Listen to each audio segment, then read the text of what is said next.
রাধে রাধে। ইতি কিচেন চলে এসছে। ইতি কিচেন কি নিয়ে এসছে আজকে? পুঁই শাকের, কাঁঠালের বিচি দিয়ে পুঁই শাকের তরকারি আর বাঁধাকপির তরকারি করেছি।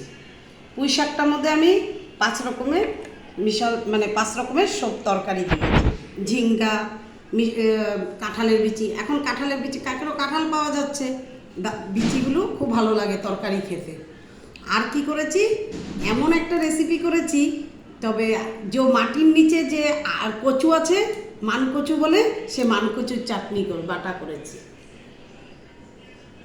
এখানে তো মানকচু পাওয়া যায়, সেই জন্য মানকচু এত ভালো মানে কোনো হাত চুলকায় না, কিচ্ছু না।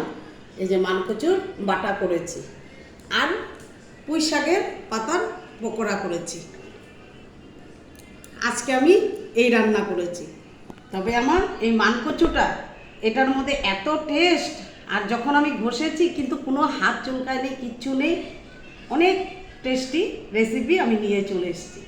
নমস্কার, রাধে রাধে।